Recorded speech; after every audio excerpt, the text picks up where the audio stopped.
생각의 끝은 어디인 걸까? 끝이 있긴 한 걸까? 생각이 꼬리에 꼬리를 물고 떠오르나요? 어느 날은 우주의 먼지까지 걱정되나요? 계획만 짜다 지쳐 실행은 하지 못하나요?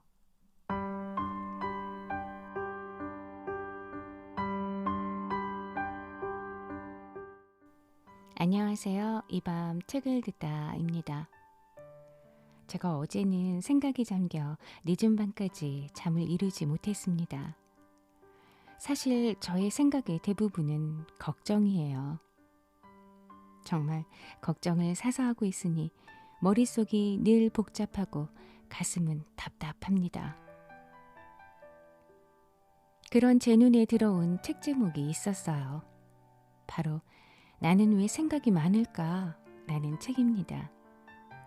메이지 대학교 교수이자 언어학 박사인 호타 수고 박사가 쓴 이 책은 저처럼 넘쳐흐르는 생각 때문에 몸과 마음의 과부하가 걸린 사람들에게 뇌과학이 선택한 45가지의 단순 사고법을 제시합니다. 언어와 커뮤니케이션을 주제로 언어학, 법학, 사회심리학, 뇌과학 등 다양한 분야를 융합한 연구를 하고 있는 호타 수고 박사가 쓴 이 책은 통번역사인 윤진아 님이 옮기고 출판사 서사원에서 2021년 7월에 출간했습니다.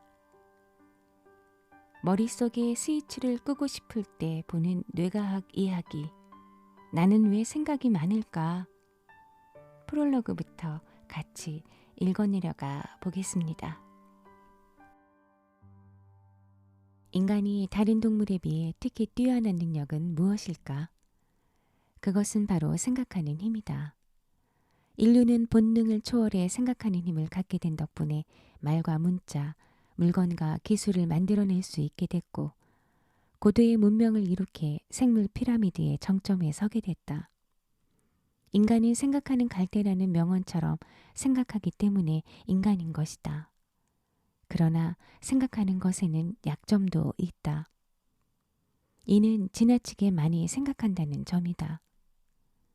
생각하는 자세는 좋지만 지나치게 많이 하면 결단을 내리지 못하고 망설이다. 한 발짝도 내딛지 못한 채 고민에 빠지는 폐해를 낳을 수도 있다. 생각을 많이 하면 행동하기 어렵거나 심신의 병을 얻기도 한다. 즉, 생각하는 것은 양날의 칼인 셈이다. 합리적으로 판단해 잘못된 선택을 하지 않으려면 생각을 해야 한다. 그러나 생각이 지나쳐 행동이 늦어지거나 부정적인 생각을 갖게 된다면 이런 문제를 어떻게 대하면 좋을까? 현대는 정보의 양이 과거에 비해 압도적으로 많아지면서 정답이 없는 시대가 됐다. 많은 정보를 쉽게 얻을 수 있는 반면 선택지나 고려해야 할 것이 너무 많아 심플한 것도 더 어렵게 만든다. 많은 정보를 수용하려 하지 말고 이번 기회에 사고를 정리해서 일상생활에 필요한 것, 중요한 것으로 단순화하기 바란다. 생각을 많이 하지 않지만 일의 성취도는 높은 일상을 여러분이 갖게 되기를 바라면서 지금 바로 단순하게 생각하는 방법을 시작해보자. 1장 생각을 많이 하는 이유, 생각을 많이 하지 않는 방법. 애초에 세상은 불안으로 만들어졌다. 걱정하는 일의 90%는 일어나지 않는다. 지금의 불안 1년 후엔 기억하지 못한다. 지금 이 순간에 집중하지 않으면 뇌는 불안을 불러온다. 멍하니 있을 때 생각하는 힘이 커진다. 요즘 불멍이나 물멍 즐기시는 분들 많잖아요. 그분들은 알고 했을까요? 멍하니 있을 때 생각하는 힘이 커진다 한번 읽어보겠습니다. 머리를 쓴다는 말이 있다. 머리를 사용한다는 이 표현처럼 뇌는 생각할 때 많은 에너지를 소모한다. 그런데 최근 뇌과학 연구에서는 다음과 같은 사실을 밝혀냈다. 뇌는 바쁘게 생각할 때보다 아무것도 하지 않고 멍하니 있을 때 2배의 에너지를 사용한다. 정신과 의사인 니시다 마사키 연구진은 뇌는 의식적으로 사용할 때보다 아무것도 생각하지 않을 때 더 활발히 움직인다고 했다. 워싱턴대의 마커스 라이클 연구진도 같은 내용의 실험 결과를 내놓았다. 실험에서 행동할 때와 멍하니 있을 때 뇌의 움직임을 비교했는데 역시 멍하니 있을 때 뇌의 기억을 관장하는 부위와 가치 판단을 관장하는 부위가 활발히 움직이는 것으로 나타났다. 뇌의 이 같은 기능은 디폴트 모드 네트워크라고 한다. 그럼 뇌는 왜 멍하니 있을 때 더 활발하게 움직이는 걸까? 뇌는 생각과 같이 의식적으로 어떤 일을 할 때 그 행동과 관련된 부위가 활성화되고 그곳으로 에너지가 쏠리게 된다. 뇌 입장에서 보면 에너지가 한 곳에 집중되는 건 그다지 효율적이지 않다. 반면 멍하니 있을 때는 에너지가 뇌 전체로 분산된다. 특정 부위에 집중되어 있던 에너지가 여러 곳으로 분산되면 유기적 연결이 일어난다. 이 유기적 연결로 인해 이전에는 교류가 없던 것들이 만나게 되고 순간적으로 새로운 발상이나 좋은 아이디어를 떠올릴 수 있다. 이를 비유하자면 꿈을 꿀 때와 비슷하다. 꿈속에서는 현실에서 있을 수 없는 조합의 사람이나 물건이 등장하고 비현실적인 상황이 전개되곤 한다.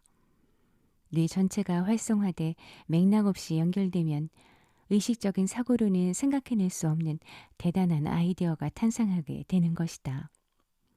한편 의식적으로 자 생각해보자 하고 작정하고 행동하면 뇌가 가열돼 생각이 멈춰버릴 수 있다. 키워드는 무의식이다. 멍하니 있는 것처럼 의식적으로 행동하지 않을 때 뇌는 보이지 않는 곳에서 열심히 에너지를 분산시켜 뇌의 여러 영역을 활성화한다.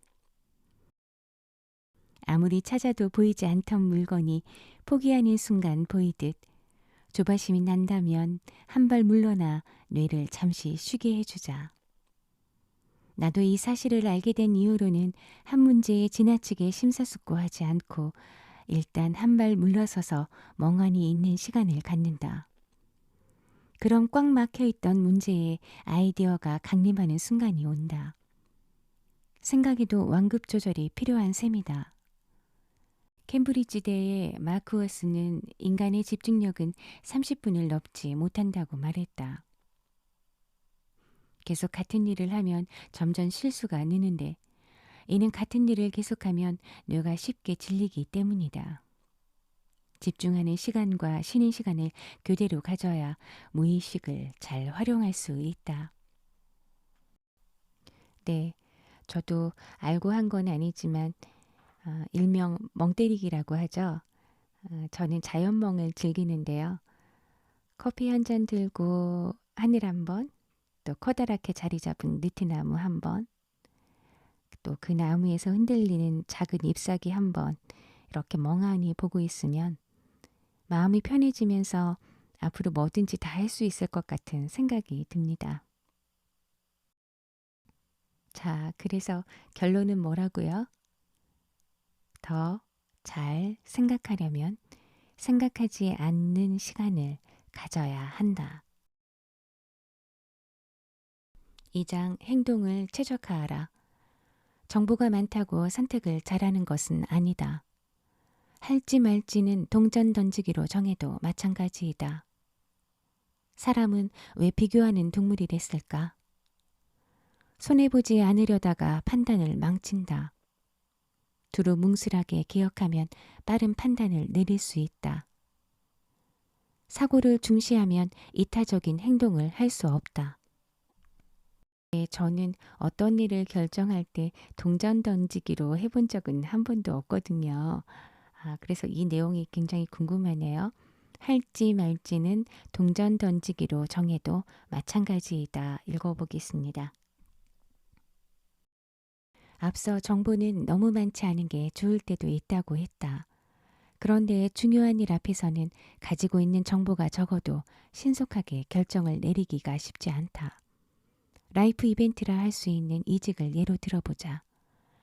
정답인지 아닌지 판단할 지표가 단순하지 않을수록 결정하는 데 많은 시간이 걸린다.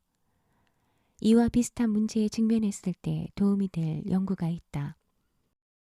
미국 시카고대 경제학자인 스티븐 레빗은 인생에서 중요한 선택을 해야 할 때 스스로 결정하지 못하는 사람들은 어떻게 결정을 내려야 할까라는 주제로 조사를 했다. 스티븐 레빗은 조사를 위해서 동전 던지기 사이트를 만들었다. 사이트 이용 방법은 심플하다. 먼저 지금 하고 있는 고민을 입력한 다음 모니터에 띄어진 동전을 던진다. 동전의 앞면이 나오면 실행이라는 메시지가 뜨고 뒷면이 나오면 실행하지 않는다는 메시지가 뜬다. 사이트 이용자는 메시지에 따라 실행하거나 실행하지 않으면 된다. 스티븐 레빗은 이 사이트를 통해 1년 동안 4천여 명의 고민을 수집했고 동전 던지기로 결정된 인생이 어떻게 바뀌었는지 알아보기 위해 이용자를 추적 조사했다. 사이트 이용자들의 고민 중 대다수는 지금 하는 일을 그만둬야 할까였고 다음은 결혼을 해야 할까였는데 놀랍게도 이용자의 63%는 동전 던지기 결과에 따라 행동했다. 더 놀라운 것은 동전 던지기 결과를 떠나 고민을 해결하기 위해서 직접 행동을 한 사람은 6개월 후 행복도가 높은 것으로 조사됐다는 점이다. 다시 말해 퇴사를 결심한 사람도 그냥 이대로 열심히 다니자고 결심한 사람도 행복도가 높아졌다는 것이다. 결단을 내려야 하는 문제는 어떻게 결정할지가 아니라 결정할 수 있는지가 중요하다.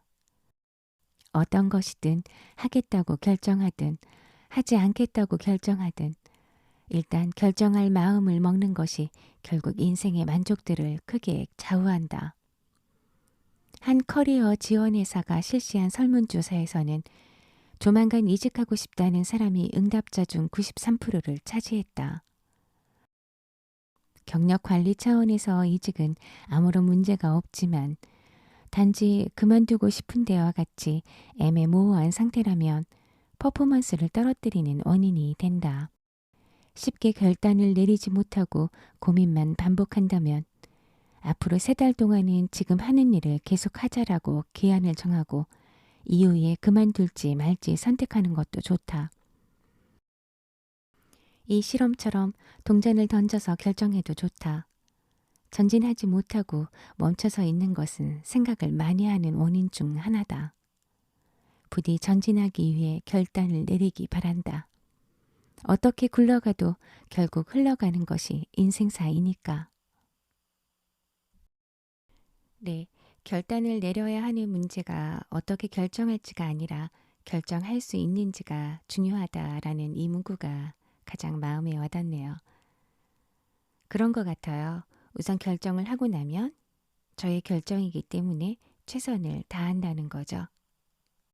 네, 뇌과학이 전해주는 팁은 바로 이것입니다. 중요한 것은 행동하는 것. 일단 기한을 정해놓고 행동할지 말지 정하자.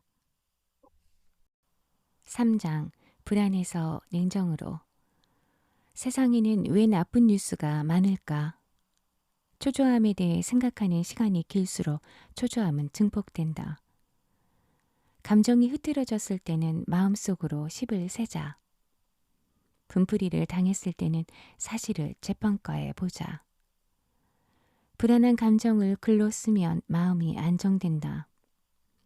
충동에 사로잡혔을 때는 30초 태핑이 효과적이다. 페이스북을 끊으면 행복해진다.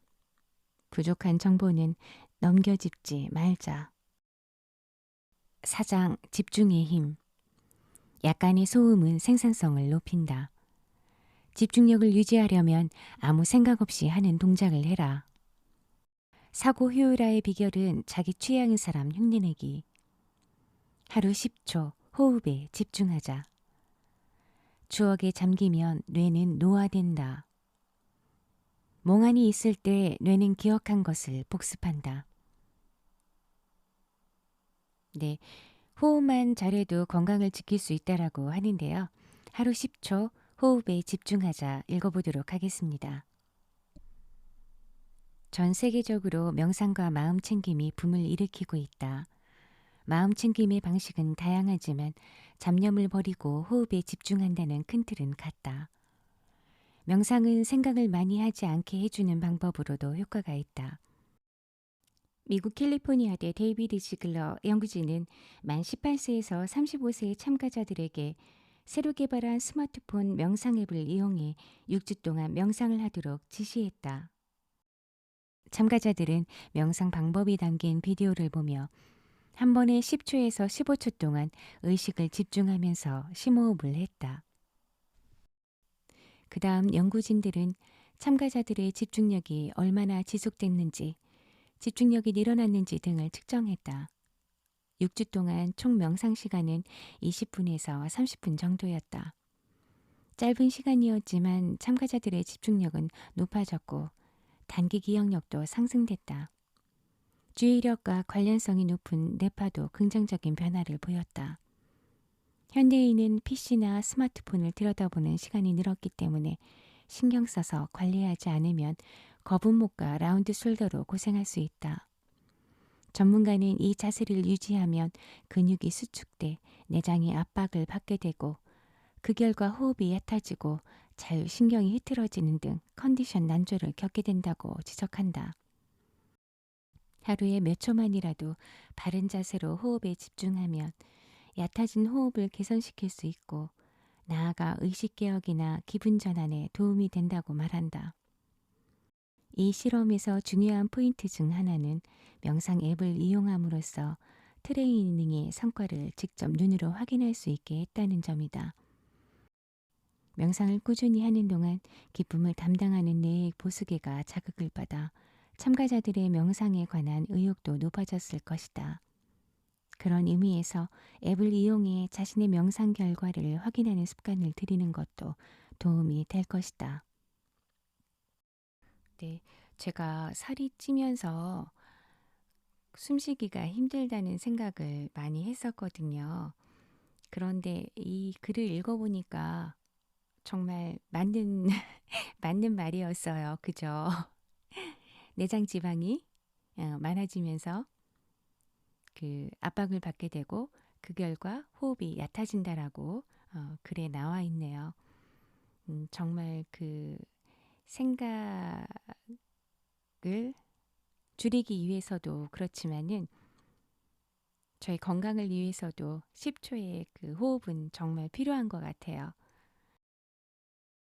자, 뇌과학이 알려주는 팁입니다. 짧은 시간 동안 행하는 습관도 성취도를 눈으로 확인할 수 있다면 의욕이 높아져 좋은 결과를 맛볼 수 있다. 5장 태도가 긍정적이어야 하는 이유 75년의 추적 연구로 밝혀진 행복과 건강을 향상시키는 한 가지 방법. 긍정적으로 생각하려 하면 할수록 수렁에 빠진다. 스트레스 억제와 감정을 바꾸는 미소의 힘. 부정적인 태도는 전염된다. 긍정적인 말은 고통과 통증을 완화시킨다. 웃음은 생명력도 높여준다. 나이 든 사람은 웃을 때 아이디어가 떠오른다. 관찰력이 좋은 사람은 타인과 신뢰 관계를 잘 쌓는다. 네. 여기는 지금 75년의 추적 연구로 밝혀진 행복과 건강을 향상시키는 한 가지 방법. 정말 궁금하잖아요. 75년 동안 추적 연구를 했다는데. 하지만 저는 나이가 많이 들었으므로 나이 든 사람은 웃을 때 아이디어가 떠오른다로 읽어보도록 하겠습니다. 앞서 언급했듯이 웃음은 희극이나 코미디의 형태로 먼 옛날부터 존재한 표현의 수단이다. 여기서 웃음이 가져다주는 효과에 관한 연구를 하나 더 소개해 보겠다. 이탈리아 모데나 레조넬 에밀리아대의 프란체스카 탈라미 연구진은 fMRI 기계를 이용해 사람이 웃을 때 뇌의 활동과 혈류 등의 반응을 살펴보았다. 그 결과 사람이 웃으면 감정을 담당하는 대뇌변연계, 기억을 담당하는 해마 등과 같은 부위가 활성화될 뿐 아니라 몸을 움직일 때 활동하는 운동계도 함께 반응한다. 무엇보다 연령에 따라 활성화되는 뇌의 부위가 달라진다는 게 이 연구에서 가장 흥미로운 점이다. 젊은 사람은 뇌 중에서 보수계라 불리는 부위가 활발해졌다. 보수계란 기쁜 쾌감과 관련된 부위이다. 즉, 웃음이 기쁨이 되는 것이다. 그런데 나이가 들면 달라진다. 나이 든 사람이 웃으면 뇌는 디폴트 모드 네트워크가 된다. 다시 말해 기억과 가치 판단 등 번뜩임으로 이어지는 부위가 더 활성화되는 것이다. 즉, 웃으면 판단이 빨라지거나 아이디어가 잘 떠오른다는 이야기다. 웃음은 오락이나 기분 전환 측면을 넘어 실용적인 부분에서도 중요한 역할을 한다. 특히 나이가 들수록 웃음은 실용적인 일에 직결되니 아무 생각하지 말고 한 번씩 웃을 수 있는 시간을 만들면 좋다. 뇌과학이 전하는 팁. 시시하거나 의미 없어 보이는 것이 때론 인생에서 중요한 역할을 한다. 6장. 뇌, 몸, 마음의 관계. 가만히 있는 게 더 피곤하다. 헬스클럽에 다니면서 생긴 8가지 극적인 변화. 병은 마음에서 온다는 과학적 근거. 당연히 이래야지 하고 생각하는 사람은 병에 걸리기 쉽다. 다양하고 복잡한 감정을 경험하는 것이 정신에 좋다. 네, 제가 좀 단순한 사람이라서 다양하고 복잡한 감정을 경험해 보질 못했어요. 다양하고 복잡한 감정을 경험하는 것이 정신에 좋다. 읽어보도록 하겠습니다. 사람은 불안이라는 감정이 있기 때문에 행복이나 쾌적함, 상쾌함을 추구하게 된다. 그럼 매일 행복한 일만 있는 사람은 진짜 행복할까? 스페인의 폼페우 파브라데 조르디 쿠아드박 연구진은 3만 7천 명을 대상으로 행복과 감정에 관한 조사를 실시했다. 이 조사에서는 기쁨, 경이로움, 희망, 감사, 사랑, 자존심 등 9가지의 긍정적인 감정과 분노, 슬픔, 두려움, 혐오, 죄악감, 불안 등 9가지의 부정적인 감정을 각각 얼마나 경험하는지 묻고 경험한 감정과 현재의 행복감 등을 비교 분석했다. 그 결과 다양한 감정을 느끼는 사람이 정신적으로도 건강하고 행복도 또한 높은 것으로 나타났다. 즉, 편하거나 기쁜 일만 경험하는 것이 행복은 아니라는 이야기다. 연구진은 다양한 경험을 통해 다양한 감정을 느끼면서 있는 그대로를 받아들이는 것이 진정한 행복이다라고 보고했다. 비틀스의 명곡 레디비는 있는 그대로라고 번역할 수 있다. 지금 여기에 없는 어떤 것을 바라지 말고 사실이나 감정을 있는 그대로 받아들이면 행복의 본질적인 의미를 찾을 수 있다는 메시지를 담고 있는 건 아닐까. 매일매일 즐겁고 편하기만 하면 감각들은 마비가 된다. 긴 휴가도 처음에는 즐겁지만 너무 길어지면 무감각해지고 피로감이 생기는 것처럼 말이다. 우리는 평소 큰 슬픔이나 억울한 감정을 경험하기에 기쁜 일이 생기면 감동을 배로 느끼게 된다. 마찬가지로 회사에서 힘든 일을 겪다가 이상적인 환경을 만나면 감사한 마음도 커지게 된다. 노벨 경제학상을 수상한 심리학자 다니엘 키네만도 비슷한 지적을 했다. 키네만은 행복에는 만족감, 성격적 특징, 감정, 감동과 흥분이라는 4가지 카테고리가 있고 단순한 기준은 존재하지 않는다고 말했다. 또한 기쁨을 추구하려는 일은 일시적으로 나를 행복하게 만들 수 있지만 행복감을 오랫동안 유지하는 데는 효과가 없다고 강조했다. 행복은 복합적인 요인으로 이루어져 있다. 그래서 이걸 하면 행복해질 거야 라고 생각하는 행동을 하더라도 행복해지는 것은 아니다. 예를 들어 돈, 취미, 인간관계 같은 것으로 행복감을 채우려는 것은 한순간에 도피에 지나지 않는다. 내가 최고라서 행복해. 누구 아래라서 불행해. 라는 상대적인 행복도 본질이 아니다. 이는 어디까지나 삶을 살면서 생긴 자신만의 척도이다. 그런 의미로 타인과 비교하는 게 아니라 자신의 내면, 감정, 성격, 욕구, 습관 등 다양한 각도에서 관찰하는 것이 중요하다고 할 수 있다. 뇌과학이 주는 팁. 기쁨과 쾌락을 추구해도 행복해지지 않는다. 레디비라는 자세가 중요하다. 네, 마지막 장이네요. 7장 리셋 앤 고. 커피보다 계단 오르기. 일단 숲으로 가라. 질 좋은 수면은 하루의 스트레스를 날릴 수 있다. 휴식 중 양치질은 능률을 향상시킨다. 내가 원하는 모습이 되면 일의 능률이 올라간다. 새끼 고양이와 강아지 사진을 보면 집중력이 높아진다. 스트레스를 푸는데 노래가 효과적이라는 과학적 근거. 네, 1장에서 7장까지 제 위주로 발췌해서 읽어봤는데요. 하루 5분씩 명상하듯 읽어도 좋겠다는 생각이 들었습니다. 그리고 작가가 전달하는 45개 해결책을 그때그때 옷을 입듯 우리 몸에 짜맞추어도 좋겠습니다. 머릿속이 복잡하고 일도 손에 안 잡히고 생각하느라 일의 능률이 떨어지는 많은 분들에게 이 책을 권합니다.